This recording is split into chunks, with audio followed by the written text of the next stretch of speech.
Paradox started in my head around about 1991. It was an idea I had. I couldn't find anywhere that I really liked, and I needed somewhere for myself and where I thought other people like me would really want to get their comics from.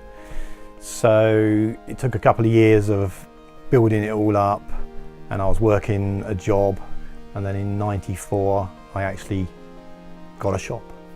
So that's why we're celebrating 25 years this year. 25 years, geez. Yeah. How did that happen? what was it? Gee, it was 1994. Probably about 14, 15, and I stumbled across Paradox Comics in the Old Town Market. There's a comic shop down in Poole, and I said, right, let's go. And that was it. That was my first exposure to Paradox, yourselves and Andy. Once I started sort of taking an interest in James's comics, we used to come in on a Wednesday lunchtime to collect his order of comics, and that's kind of my main experience really of starting to come in and see the shop and see what they had. And, yeah. I mean, when I first opened, we opened in an indoor market. I had a unit in there, so it was a small shop, but it was great for somewhere to start. It gave us a base. There's been a few people in there who have worked for me. There was a young lad who appeared on the first day I opened and asked how long I'd been there. I said, well, 2 hours. Yeah, I think he's pretty much sick of my face now.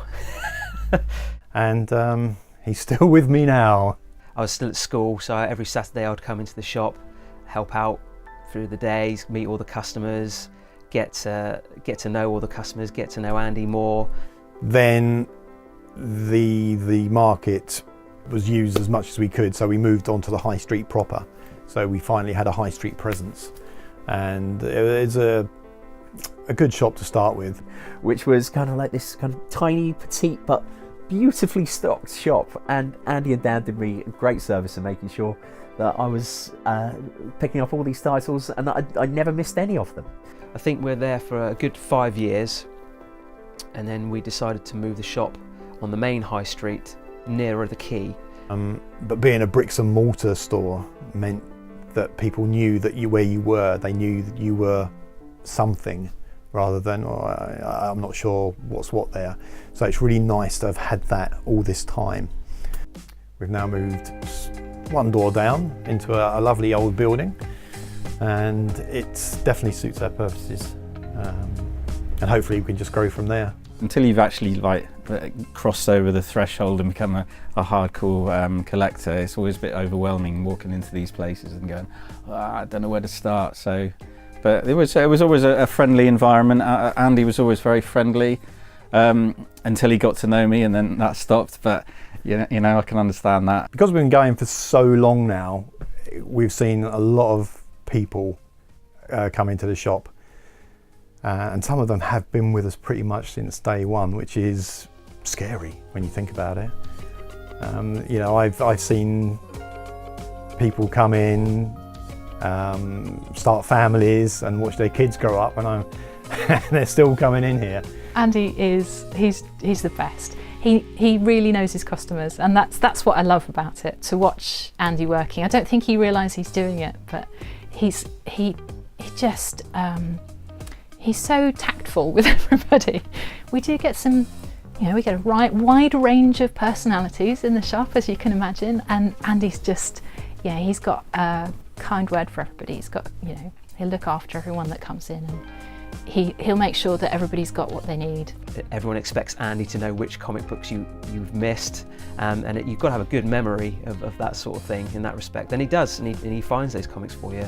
I should think many titles that I picked up were sort of directed towards by Andy, saying, look, you like this, you should look at this. So why? I don't know. Give me a good solid. But yeah, I'm sure that stuff before there was comics lists and you could see what's coming out, and before you would there was a reliance on taking advice, because you're not going to know what's out, there's so much, or there's always so much stuff. So also, I'll kind of say, oh, do you think I'd like this? And he'll go, No, I don't think that's really your thing. And he's usually right. Yeah. It's a really, it's not like a normal shop. Comic shops are a little bit different. There's a community to it. You go out drinking with these people. You don't ignore them in the street. You know these people. You know their names. You know their families. And you get to meet all these different customers coming in, and you get cross-pollination of like, oh, I like this. Oh, well, I like this. You should try this. And that again expanded the whole range of comics that I was into. Yeah, it's a real big family thing. It's this all-encompassing, so different to a lot of other businesses. It's very much more personal. And through it, I've just been very, very lucky to meet some of the best friends you could possibly hope for.